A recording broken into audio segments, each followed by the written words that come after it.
Galimera, Galimera, Galimera. Good morning, good morning, good morning. And as you can see, I am up bright and breezy today. And the reason for that is because this morning, Jane and I were off back to the police for our second appointment for our biometric cards, our residency biometric cards. So we got an early appointment this morning. So trying to squeeze everything in before we disappear into town. Also today, the shops are open. Yes, so long last.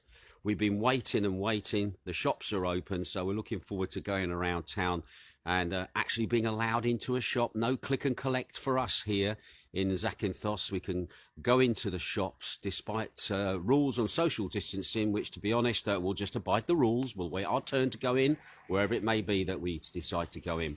But anyway, I've got to be honest, it is still a bit chilly this morning. Just looking on the temperature, 7 degrees Celsius today. However, it is still a bit dark. There is some ominous clouds above us. But other than that, yeah, at least it is kind of dry. Although there's a bit of water on the floor, but I think that's left over from yesterday, where it was bitterly cold yesterday. In fact, about the cold is in my news actually as well today. But as you can see, no sign of the sun yet. It's still in bed at the moment, like mostly everybody else at the moment. So there you go. I've only got one person looking in at the moment, which I don't blame it, because in the UK now it's about 6:30 in the morning. Everybody's tucked up in bed, and I don't blame them either. Right, okay, so I'm going to quickly scoot through the news of today, see what's been happening. So, I didn't even put me thing up to the top of me story, so let me just get that up to the top of the story. Once again, thank you to all those people who've been dropping me little messages over the weekend. Greatly appreciated. Had a very interesting one from John Paul, who said, I wish I had the bullet points because it would make a great sermon what I said yesterday. I'm not sure if that's a compliment or not, to be quite honest, but anyway, here we go. Here's the news for this morning. Right, so it's the 18th of January, it's a Monday, the beginning of the week, and it's day 73 of the lockdown. Yes, 73 days, and at last we're able to go shopping, but the lockdown is still technically on, so we've still got to book out and all that malarkey. But anyway, at least we can go to the shops and go to the retail shops as well, so the small businesses get a chance to get a bite back of some of what they've lost. Anyway, COVID in the last 24 hours is actually looking quite good. There was 237 new infections recorded across Greece, which is down from the other day, which was 510, making the grand total at the moment 148,607, of which 52.1% of those are male. There were 13 identified cases coming through gateways into the countries, and now that is up from the other day where we only had 7, so that's not looking too good. Still no information on locations at the moment as well as to where these infections are. At the moment we have no information if there's been any more cases on Zakynthos or anywhere else in the Ionian Islands at the moment, so they've been a bit slow in giving locations. Anyway, there's been 28 new deaths. Unfortunately, that is up on the other day where we had 25. That means that the total amount of deaths since it started was 5,469. The average age of those people was 79 years of age, and 95% of those people had underlying health conditions or were over the age of 70. 3,225 male have passed and 2,244 female. So once again, condolences to families. Critical cases are down at the moment in ICUs across Greece, which is good. We had 320 today reported, and on my last report we had 323. So 3 people have been moved from the ICUs, bringing the total amount in ICUs at the moment of 226 male and 94 female. Average age for people in ICUs at the moment is over the age of 70. of which 69.87% have underlying health conditions as well. I've also had an update on testing as well. The latest figures on testing, Greece since January have conducted 2,962,952 PCR tests and 835,586 rapid tests. I've got a feeling that those numbers actually are from when it first started. But anyway, those are the numbers that the Greek authorities are releasing at the moment. Anyway, talking about bad weather. Oh, yeah. Bad weather. A lot of Greece is under its grip at the moment with snowfalls and freezing temperatures. In the Athens area mostly, and in northern parts of the country, roads have been closed as well. Early on Sunday, the lowest temperature recorded was around -16 to -17 Celsius, which was recorded in the regional area of Florina and Kosina in northwestern Greece. A third cold wave with snow and high winds is due to strike mainly southern Greece. That's us. Oh no! And that's supposed to be on Sunday night. Persisting through till Monday morning. At the moment, I'm not seeing any of it. It is cold. I've got to be honest. I'm actually quite wrapped up. I've even got a scarf on this morning, so it is a bit nippy. So there you go. Where supposedly bad weather is on the way. I've got to admit, looking at the clouds over to my left at the moment, yeah, there are some ominous-looking clouds up there. Anyway, yesterday, the Hellenic Civil Aviation Authority on Sunday issued an aviation directive that is now extending the travel restrictions for domestic flights, that is flights within the country between prefectures, by 1 week until 6 a.m. on Monday, the 25th of January. Now, this restriction concerns domestically scheduled commercial and business flights and foresees that only essential travel is allowed, and they are for health and business reasons, a family reunification, and to return to a permanent residence. So just be aware, if you're trying to fly anywhere at the moment around Greece, it is very, very difficult at the moment. Anyway, interesting figures. You may remember in my last broadcast, I was telling you that Piraeus Bank was saying, oh, Greece is in for a real comeback this year in the first and second quarter, with all the plans and schemes of money that's going to be invested coming from the EU, etc., etc. Well, it's interesting that I've also found figures that were published on Friday by the Hellenic Statistical Authority. They are the people that basically look at the economy and basically look at how the country is doing. Anyway, They said on Friday that they showed that all Greek companies, and not just those that were forced to close during the lockdown, suffered losses in revenue reaching almost 35 billion euros in the period from January to September last year. Now, these losses are expected to be even higher in the fourth quarter of the year, at least compared to the first and third quarters due to the second lockdown in Greece at the tail end of 2020, which technically we are still in at the moment.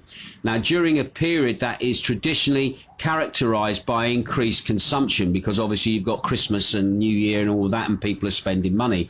Anyway, Elstat data also includes November's turnover and reflects the shock caused to the markets by the second lockdown, especially in the retail and catering sectors, which have been basically closed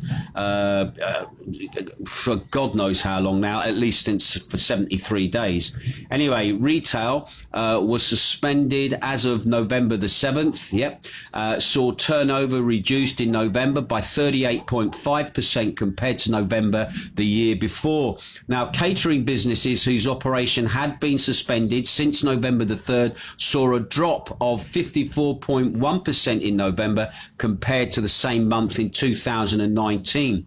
What's more, the data showed that altogether Greek companies recorded a total turnover of 193.84 billion euros in the first three quarters of 2020 compared to the 228.68 billion euros in the corresponding period, a difference of 34.84 billion euros. So that's a heck of a drop. Anyway, Indicatively, turnover in the third quarter of 2020 was 69.80 billion euros compared to 82.91 billion euros in the third quarter of the previous year, a slide of 15.8%. Now, the reduction is significant not only because there is now a gaping hole of 13.11 billion euros, but also because it demonstrates the powerful impact on the economy and businesses, given that in the third quarter there were only some local lockdowns, and these were not for a long period.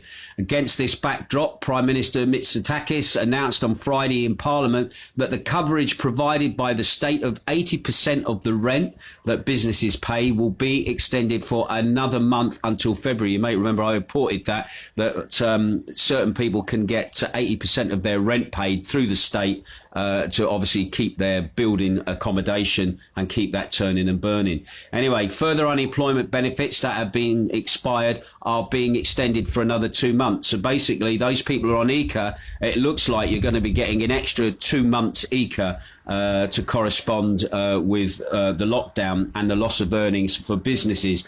It also is interesting that he's also saying that the time frame for these new measures appears to suggest that the government expects the pandemic and its impact to begin to recede at the end of March.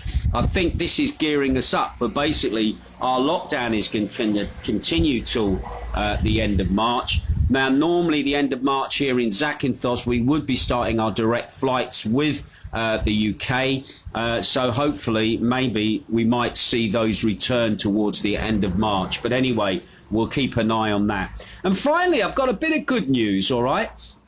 The Zakynthos Public Historical Library, which, believe it or not, I never knew this until yesterday, is actually the oldest library in Greece. So something there that Zakynthos can shout about. Yep, the Zakynthos Public Historical Library, which is the oldest in Greek, is being revived by local enthusiasts. In fact, my ex-boss from Hermes Radio is the man behind that, Mr. Philippos. Anyway, he says with little money from a regular budget and without problems, our biggest problem at the moment is the lack of staff and the maintenance of the rare editions of the historical library, which we are now consulting on how to achieve this with the services of the Ministry of Education.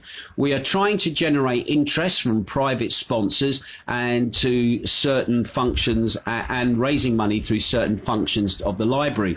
Now, we have a group of volunteers from experts and friends. It's the only way that we can continue the operation until proper hirings are made, Mr. Philippos said. Anyway, in recent days, there has been a great deal of discussion about processing of the archive by the award-winning historian Dios Komonos by the Academy of Athens. Anyway, this is the history of the library, which is absolutely fascinating.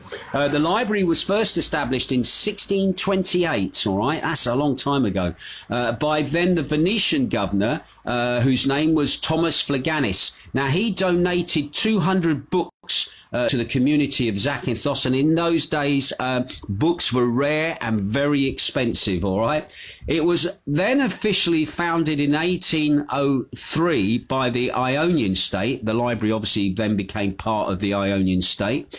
And then in 1882, by decision of the Minister of Education at the time, Konstantinos Lombardos, the library then became an independent public service with the historian Panagiotis Kleotis as its first director.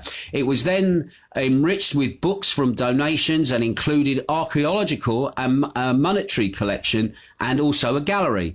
And then in 1935, the public and municipal Florokini Library, existing since 1888, were merged into the public library of Zakynthos. Anyway, immediately after the earthquakes of 1953, the library was rebuilt by donations and requests. Now, the library at the moment includes about 70,000 books, It also has the local press archive for the history of the island, and also CD-ROMs and also video cassettes as well about life on the island. It also has a collection of dolls and local costumes, a collection of paintings, and a collection of photos of the pre-earthquake 1953 Zakynthos, and also some antique furniture. So there you go. Next time you're in town, why not go and pay a little visit to the library? I'll tell you where the library is. It's next door to where the cinema is. If you find the cinema in Solomon Square, literally where the cinema entrance is, to the right of that, as you look at it, there is the entrance to the library, and it is open most days, or it has been open. I'm not sure about now with the lockdown, but anyway, next time you're visiting, you might want to just call in and pay it a visit. But anyway, I never realised Zakynthos has the oldest library in Greece. Absolutely fantastic. Right, I've got a few people who are up early this morning, so I'll say quickly hello to you guys. Maria Hallenberg over there in Sweden is tuning in. Thank you for the picture yesterday. It looks absolutely gorgeous where you are with all the snow. Trevor Davey is watching as well. Nice to see you, Trevor. Mick Jones is watching as well. I've got a feeling these are all lorry drivers. Just have a feeling. Mark Billingham, my old mate, Raf Reg buddy, Mark Billingham is tuning in. You're not fishing somewhere, are you, at this time of the morning? It wouldn't surprise me. Derek Carter is also watching as well. Nice to see you. Babis Sulis is also. Nice to see you, Babis. I think, if rightly, is that Babis from Planet up there in Sillavi? Nice to have you tuning in as well. I hope all is well with you. I'll give you a wave back too. Also, Cy Grinley is also tuning in. Cy is from Wendover over there in Buckinghamshire. I hope the taxi business is still doing all right, mate. Nice to have you tuning in as well. He's a Raffridge buddy as well. Delia Cossetti, she's also tuning in. Can you just say happy birthday to your dad from me? I sent him messages yesterday. Happy birthday, Dennis. He won't say how old he is. Anyway, happy birthday to Dennis. Nice to see you there. James Buchan is also tuning in as well. Nice to see you here, fella. Teresa Ann Huggett is watching as well. You're up early this morning, my lovely. And Elaine Finnegan is watching as well. Right, so that's it. Also, just another thing to say. The reason we're up nice and early is obviously, as I said a little bit earlier on, Jane and I are off to the police station to continue the processing of getting the new biometric residency card. Been a lot going on there, but what I will say is this is our second appointment, and on our second appointment what we're expecting is an inspection of our documentation that we've had to get, that Spiros, the policeman there, has asked us to get, and also we've had our photographs taken. Now, there's been a little bit of an issue with photographs. Now, some of it has been a bit more cleared up. The lovely Heather Green wasn't the only person who had problems with her photographs, with hair and facial stuff across the forehead. Another problem is as well, and this is something that you can't actually rectify, and the photographer, to a degree, it's a little bit of pot luck for him. It's about the shine on your skin, all right? We heard yesterday some people's photographs were refused because of their skin tone. There was too much light or something on their skin tone, and they had to go and have their photographs redone. And however, the guy who's been doing the photography in town has been very good. He's not charged again. He's redone the photographs again.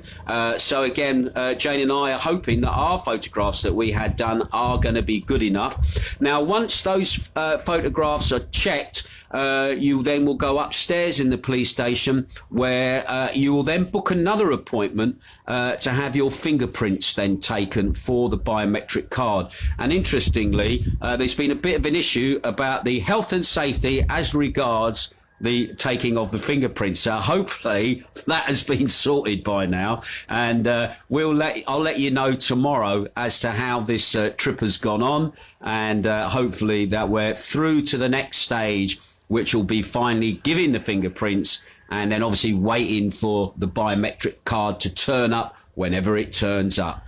Anyway, the other thing as well, as the shops are open today, yes, we're looking forward to a bit of a retail therapy, getting a few things that we desperately have needed since lockdown. One is a new squeegee for the balcony, all right, so I can clean that down because the pesky chickens keep pooing on it. And and also Jane wants a new pair of trainers as well, bless her. So anyway, I will see you later on tomorrow. You take care. Oh yeah, I'm also going to get my laptop in for a bit of tinkering as well, ready for Wednesday's broadcast. Anyway, that's it from me. I'll see you later. You take care and have a brilliant day. Ta-ra.